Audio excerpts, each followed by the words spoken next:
بسم اللہ الرحمن الرحیم۔ السلام علیکم سامعین اجمعین، میں آپ کا میزبان حاضر ہوں داستان کربلا پارٹ 7 لے کر۔ اگر آپ نے ابھی تک داستان کربلا کا 1 سے لے کے 6 پارٹ نہیں دیکھا ہے تو ان سب 6 پارٹوں کا لنک میں اس ویڈیو کے ڈسکرپشن میں دے دوں گا، آپ جا کر کے وہ 6 پارٹ دیکھ لیجئے تاکہ آپ کو یہ کربلا کا بیان مکمل طور سے سمجھ میں آئے۔ اور اگر آپ نے ابھی تک میرے چینل کو سبسکرائب نہیں کیا ہے تو میرے چینل کو سبسکرائب کر لیجئے۔ اگر ویڈیو اچھی لگے تو ویڈیو کو لائک کریے، لوگوں میں زیادہ سے زیادہ اس ویڈیو کو شیئر کریے۔ چلیے ویڈیو شروع کرتے ہیں۔ اب بفر گیا، میرے 4 بیٹے ایک کے بعد دیگرے ایسے کاٹ دیا جیسے سبزی کو کاٹا جاتا ہے۔ خود آیا اور اتنا ہاتھی کی طرح چنگاڑتا ہوا، دہاڑتا ہوا، پکارتا ہوا، کہا کہ تو نے میرے گھر کو ختم کر دیا، میں تیری اینٹ سے اینٹ بجا دوں گا، تجھے ختم کر دوں گا۔ امام قاسم نے کہا ازرق، میں نے سنا ہے تو عرب کا بہت بڑا پہلوان ہے، شہ سوار ہے، لیکن تجھے تو گھوڑے کی زین باندھنی بھی نہیں آتی، یہ تو تیرے لیے عیب کی بات ہے۔ کسی فوجی کو یہ تانا دینا بہت بری بات تھی۔ امام قاسم نے اس ہیلے سے جیسے اس کو کہا، ازرق کو یہ بہت غصہ آیا اور وہ اپنی زین جو باندھی جاتی تھی گلے کے نیچے اس کو دیکھنے کے لیے جھکا تو امام قاسم نے ایک ہی وار میں اس کی گردن کاٹ دی۔ کوفیوں میں اتنا خوف مچ گیا کہ اتنے بڑے پہلوان اور اس کے بیٹوں کو ایک ساتھ اس نے جہنم بھیج دیا۔ یہ ہاشمی جوان لڑتا رہا تو عمرو بن سعد نے پکار کر کہا، اس لڑکے کے مقابل میں اکیلے جاتے رہو گے، یہ شام تک پورے لوگوں کو کاٹ کر رکھ دے گا، لہذا اس پر حملہ کرو۔ سارے لوگ تیروں سے، ہر جگہ سے لوگ مقابل میں آ گئے۔ ایک امام قاسم پر اس نے 300 کتوں کو چھوڑا۔ 300 کتے کبھی ادھر سے نوچتے کبھی ادھر سے نوچتے، تنہا علی کا لال ہزاروں میں گھر گیا، وہ فاطمہ کا لاڈلا ہزاروں میں گھر گیا۔ اور اس کے بعد امام قاسم کو ان 300 کے جتھے نے گھوڑے سے پکڑ کر گرایا اور ان کی گردن پاک کو جسم سے الگ کر دیا۔ یہ امام حسن کے بڑے بیٹے سے شہادت ہوئی۔ اس کے بعد امام علی مقام کے بڑے بیٹے علی اکبر آئے۔ حضرت علی اکبر امام علی مقام کے بہت چہیتے بیٹے، ان کے چہرے میں رسول اللہ صلی اللہ تعالی علیہ وسلم کی خوبصورتی تھی، عرب کہتے تھے شباہت تھی، ہم شبیہ رسول ان کو کہا جاتا ہے علی اکبر کو۔ یہ مولا حسین کے پاس آئے، ان کی عمر تو 19 سال کی تھی، 19 سال کا جوان آیا۔ کس انداز سے رخصت کیا ہوگا اپنے بیٹوں کو امام حسین نے۔ حضرت علی اکبر کو خود گھوڑے پر سوار کرتے ہیں اور بیویوں سے کہتے ہیں اسے جانے دو۔ حضرت علی اکبر آئے امام زین العابدین کے پاس جو بیمار تھے، امام حسین کے ایک بیٹے جو میدان میں بیمار تھے، اور ان کو پکڑ کر رونے لگے۔ امام زین العابدین نے کہا بھائی رو کیوں رہے ہو، کوئی بھی ہمارا جانے والا رو کر نہیں گیا ہے، تم کیوں رو رہے ہو؟ کہا میں ان کوفیوں سے ڈر کر نہیں رو رہا ہوں، بلکہ اس لیے رو رہا ہوں کہ میرے بعد زین العابدین تم بیمار ہو، کہیں ان ظالموں کے سامنے تمہیں ہتکڑیاں ڈال کر لے جا کر کھڑا نہ کر دیا جائے، وہ منظر میری نظروں میں ہے، اس لیے رو رہا ہوں کہ میرے بعد کتے تمہارے ساتھ کیا کر لیں۔ امام زین العابدین نے کہا میں رسول اللہ کی امانتیں رکھتا ہوں، صبر کروں گا۔ حضرت علی اکبر گھوڑے پر سوار ہو کر کے آئے۔ تاریخ میں اتنے نام ہیں کہ ہمیں یاد نہیں رہ جاتے، اتنے نام کوفیوں کے لکھے ہوئے ہیں۔ بڑے بڑے لوگ علی اکبر کے مقابل میں آئے تھے، کوفہ کے وہ لوگ بھی آئے تھے جنہوں نے ان کے باپ کو خط لکھ کر بلایا تھا۔ حضرت علی اکبر کا جوش ایسا تھا، مارتے تھے، صفوں میں جاتے تھے اور پھر گھوڑا دوڑاتے ہوئے واپس آتے تھے امام حسین کی طرف، یوں کوفیوں کے درمیان صفوں کو چیرتے ہوئے جاتے اور پھر واپس آتے تھے۔ بار بار آتے تھے تو کیوں آتے تھے؟ تاریخ نگاروں نے کہا ہے دوسرے جو گئے واپس نہیں آئے، علی اکبر ایسے تھے صفوں کو چیرتے ہوئے جاتے تھے اور پھر واپس آتے تھے، پھر جاتے تھے، پھر آتے تھے۔ امام حسین خیمے کے باہر ٹیک لگائے بیٹھے ہوئے تھے، وہ بوجھل قربانیاں امام علی مقام کو کس طرح سے بوجھل کر چکی ہوں گی۔ تاریخ نگاروں نے بتایا علی اکبر سے کسی نے پوچھا کہ کیوں بار بار آتے ہو؟ کہا بات در حقیقت یہ ہے ہم 3 دن کے پیاسے ہیں, کوئی پانی نہیں دیتا. میں حسین اعظم میرے باپ کے چہرے کو دیکھتا ہوں تو پیاس کم ہو جاتی ہے, تھوڑی پیاس کم ہو جاتی ہے. یہ امام علی مقام کے چہرے پاک کو دیکھتے اور یوں کہتے العطش یا ابتا, بابا جان پیاس بہت ستاتی ہے پیاس. امام حسین جواب میں صرف اتنا کہتے بچے صبر کر, تیرے لیے فرات نہیں حوض کوثر ہے, حوض کوثر ہے. حضرت علی اکبر گئے, ظالموں نے دوپہر تک مقابلہ کیا, ظہر کا وقت آ چکا تھا. حضرت علی اکبر لڑتے رہے, ان کو گھوڑے پر سے گرا دیا گیا اور ان کی لاش کے اوپر گھوڑے دوڑا دیے گئے. حضرت علی اکبر کو جسم کو ایسے چھلنی کر دیا گیا تھا کہ یزیدی بار بار گھوڑا دوڑاتے تھے اس نازنین نرم و نازک جسم پر, اور امام علی مقام ہٹاتے رہے. کوفیوں چھوڑ دو میرا بچہ جا چکا, چھوڑ دو میرا بچہ ختم ہو چکا ہے. کوفی جب ہٹتے تو تاریخ نگاروں نے بتایا امام علی مقام جسم کو یوں سمیٹتے تھے, کربلا کے میدان میں سمیٹتے تھے.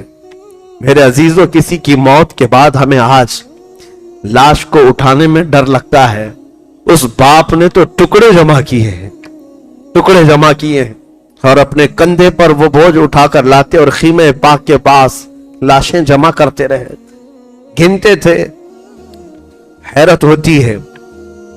میں 1000 چاہتا ہوں کہ غم کا اظہار تنہائی میں ہو, مجمع میں نہ ہو, لیکن دل بے قابو ہوتا ہے, کیونکہ رسول اللہ کے اہل بیت سے جو ہماری عقیدتیں جڑی ہوئی, ہماری محبتیں جڑی ہیں, مولا حسین کو ہم اپنے نجات کا ذریعہ سمجھتے ہیں اور ہمارا عقیدہ ان سے وابستہ ہے کہ کل قیامت کے دن وہ ہماری سفارش کریں گے. اس لیے ان کا غم ہلکا نہیں ہوتا ہمارے لیے. جب امام حسین ان شہادتوں کو دیکھ رہے تھے, آپ کی بیوی چھوٹے بچے کو لے کر آئی تھی. علی اصغر کو کہا اس کو پانی پلا لائیں, ہو سکتا ہے اس پر رحم کر دیں گے.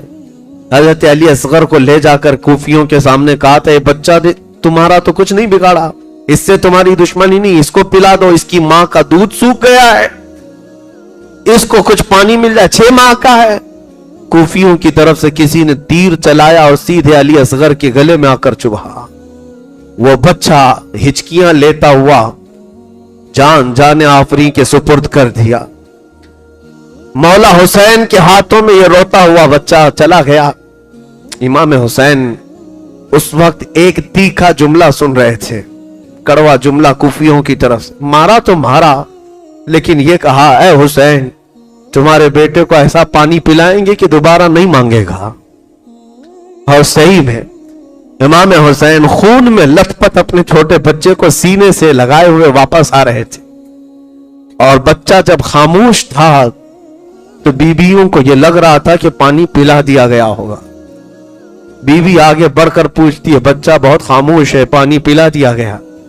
امام حسین نے کہا کہ ایسا پلایا کہ اب دوبارہ تجھ سے کبھی پانی نہیں مانگے گا.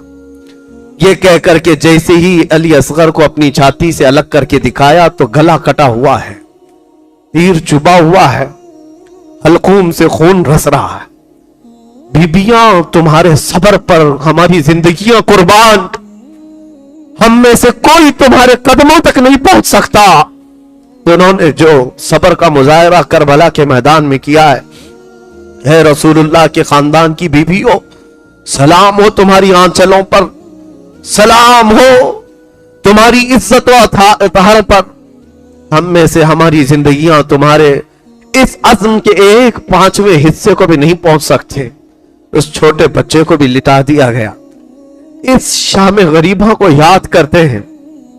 آج عاشورہ کا دن ہے, آج عاشورہ کا دن ہے امام عالی مقام کے لیے.